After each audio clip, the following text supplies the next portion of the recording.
We the people are ready, with our backs up against the wall. In this time of great trouble, our nation really needs Ron Paul. He's roaring for America, roaring for America, roaring for America.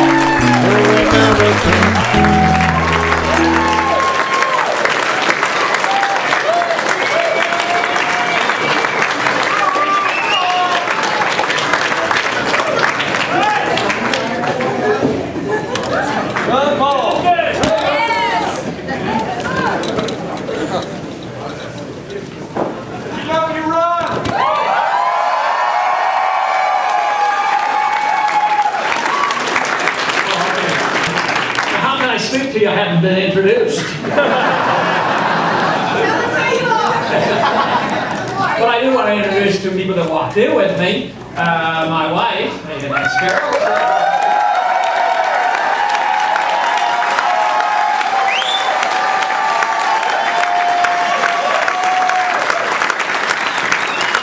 And only one of the grandchildren showed up. 1 out of 18, but Lisa, stand up, she goes to school.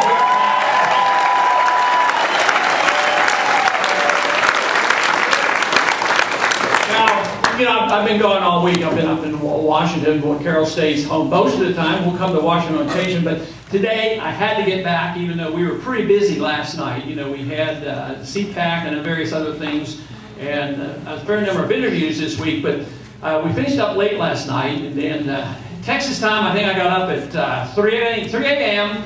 to get to the airport, to get on the airplane, drive down here, drive to Lake Jackson, and drive over here and pick up Carol. But she insisted that I do that. And I told her, I said, I can leave the airport and drive over here and say this miles. And she says, don't you know what the day is? It's about today. I mean, it's February 28th. She says, yes, but somebody has a birthday today. I said, don't give me that stuff. You know, she thinks she has her birthday today, but she's fibbing because she was born on February 29th.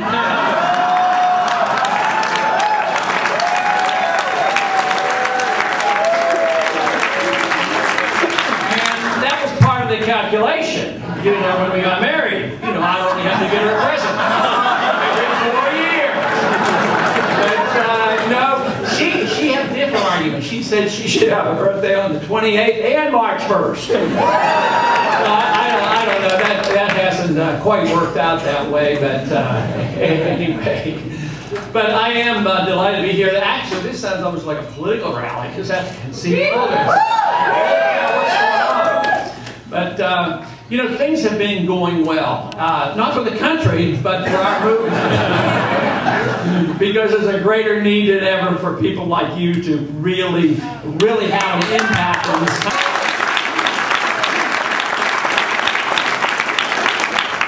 If you go to Washington, which you shouldn't go unless you really have to, you know, I made a proposal.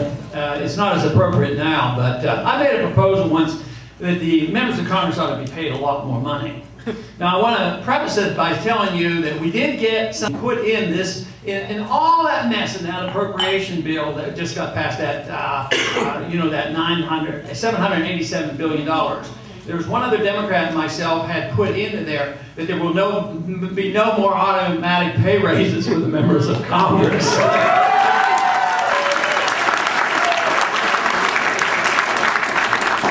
But the Congress isn't doing a very good job, and you know it, and everybody realizes it. But there's something going on in this country because there's a great deal of concern. They don't know where they go. I mean, they have to be desperate if they're starting to ask me questions. It's been a long time talking and proposing and trying to indicate that we've been going in the wrong direction.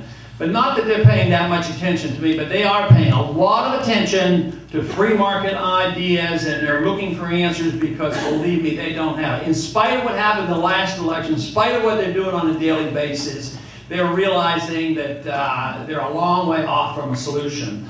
And it's rather tragic to think that, you know, we've gotten into this because we much we inflate too much. We have too great a deficit. So what do they propose for the solution? Spend more, inflate more, and borrow more, you know, on and on. But they are certainly looking for alternatives. And that is why what you're talking about here and the freedom movement is so necessary. And it's slow and tedious, and you'll be frustrated because we haven't converted the nation or the Congress overnight. But it takes time. And believe me, I've been patient. Matter of fact, somebody said, when did you get involved in this campaign for liberty? And I said, oh, about 1974. And,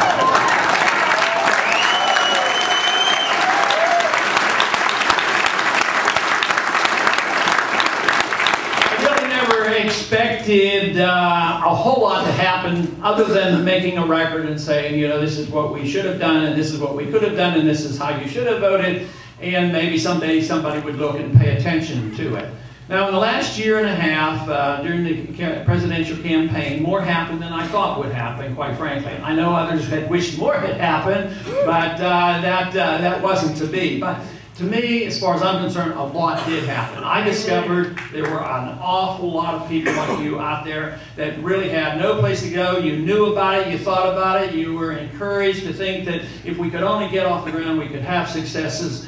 And lo and behold, not only did I discover there were a lot of people like you out there that were anxious to do something, but there were so many young people that were just waiting to hear an alternative instead of the same old Mickey Mouse garbage that you hear endless over and over again. And when they heard it, they rallied and said, hey, this makes sense. Maybe now we can look to this next generation and say we can have some optimism because the young people really do like our message, and they're sick and tired of all the things they've been hearing from Washington for these many, many decades.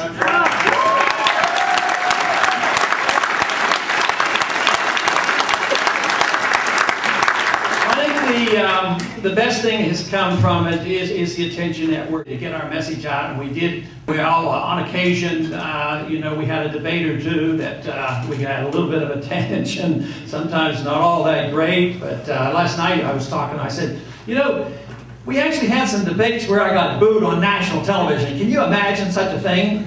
I said, but my skin is very thick, and I was okay, and we tolerate. Has been the follow-up, and that's what you're part of. It's the follow-up and the follow-through for the organizations, whether they're independent or creative, or it's part of the Campaign for Liberty, the new group, Young Americans for Liberty, all these things going on. But there is credibility now that I did not see and have before, because there's a lot more interviews. It used to be that we'd go looking for interviews. But today, you know, probably last week, I don't even count them anymore, you know, because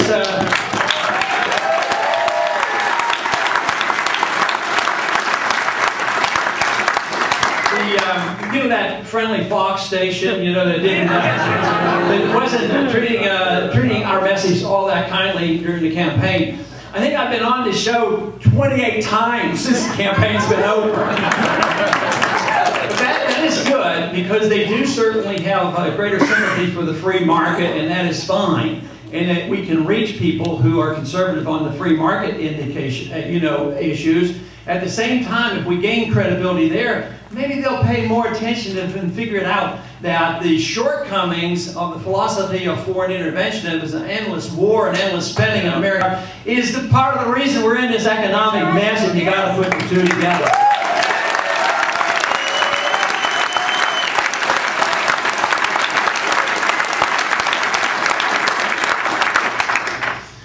People in the Congress are paying more attention. Our Liberty Caucus is still alive and well and generating new enthusiasm. That's a small group, unfortunately, of congressmen who get together in my office once a week, and we have people coming in and have serious conversation about foreign policy and what's going on, and monetary policy, what's going on with the Fed, and various other things. One thing I have to caution myself, understand that we have another meeting tonight, and a few of you may be at the dinner and things like that, but if I say everything now, then I won't have anything to tell you later on. But then I might repeat myself, but I guess if you heard more than one of my speeches, you probably heard me.